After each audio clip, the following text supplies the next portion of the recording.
এইটা 108টা মন্দির আছে, দেখ ঘুরে ঘুরে ঘুরে ঘুরে গোল করে।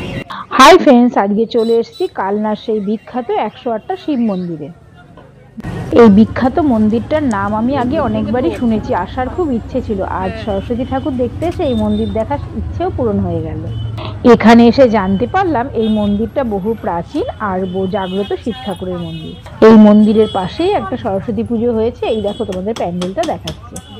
এইবার আমরা জুতো বাইরে রেখে মন্দিরে প্রবেশ করব। আর এই মন্দিরে ফোন, পার্স সবই অ্যালাউ আছে।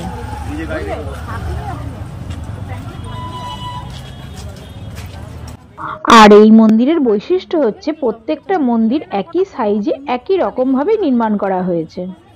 এই দেখো, আমরা ভেতরে ঢুকে গেছি। বিশাল একটা গোল জায়গার মধ্যে 108টা মন্দির গায়ে গায়ে করা হয়েছে। আর একটা মন্দিরের ভেতরে কালো পাথরের শিব, আর পরেরটাতেই রাখা আছে সাদা পাথরের শিব। এরকম ভাবেই পরপর সব রাখা আছে।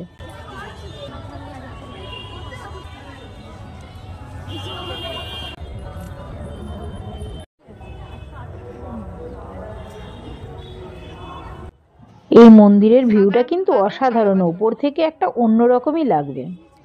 এই মন্দিরে এলে তোমরা প্রাচীন শিল্পকলার নিদর্শন দেখতে পারবে। গেট থেকে এই রাস্তাটা ধরে সোজা গেলে পুরো মন্দিরটা ঘুরে আবার এই গেটেই তোমরা চলে আসতে পারবে।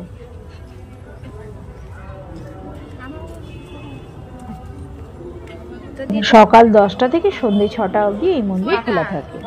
আর এই মন্দিরে ঢুকতে কোনো এন্ট্রি ফি লাগে না। কালনা স্টেশন থেকে টোটো ধরে তোমরা এখানে চলে আসতে পারবে।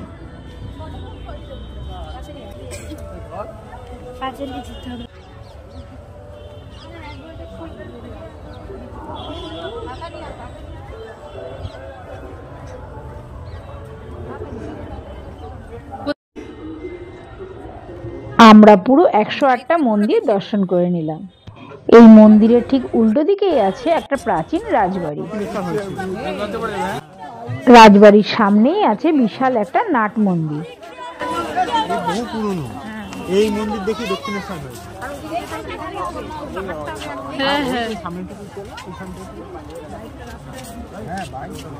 এই মন্দিরগুলো ভাঙাচোরা সুপ্রাকৃতি হয়ে গেছে। হ্যাঁ, এখানে মানে নাটশালা ছিল, তাই না?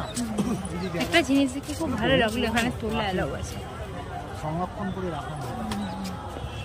এই মন্দিরটাকে দেখি, এইটা তো পুরো দক্ষিণেশ্বর মন্দির। হ্যাঁ, এই রাজবাড়ির ভেতরেই আছে দুটো বহু প্রাচীন মন্দির, যেটাকে দেখতে অবিকল দক্ষিণেশ্বর মন্দিরের মতো।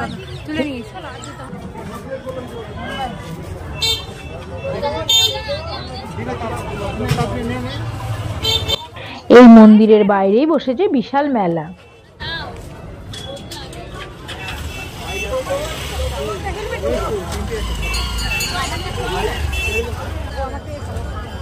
জানতে পারলাম এখানকার ফুচকা নাকি খুব ফেমাস, তাই একটু ট্রাই করলাম। সত্যি ফুচকাগুলো খেতে অসাধারণ ছিল।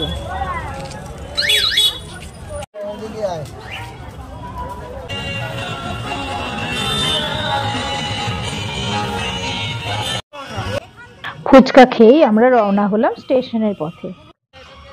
স্টেশনে যেতে যেতে আর কিছু ঠাকুর দেখে নিলাম। এই দেখো, রাস্তার ধারেই দেখতে পেলাম একটা লাইটিং এর বড় শিব ঠাকুর। আর এই বড় শিব ঠাকুরের সামনেই আমরা একটা সেলফি নিয়ে নিলাম।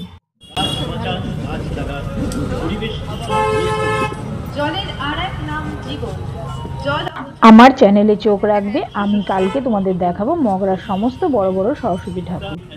আর তার সাথে থাকবে অসাধারণ সুন্দর সুন্দর প্যান্ডেল আর লাইটিং।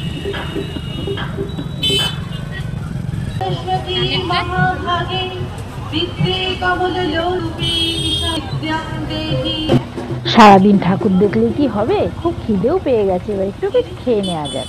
তাই সামনেই ছিল রোলের দোকান, আর আমরা তিনজন তিনটে এগ চিকেন রোল খেয়ে নিলাম। বাই ফ্রেন্ডস, দেখা হচ্ছে পরের ব্লগে।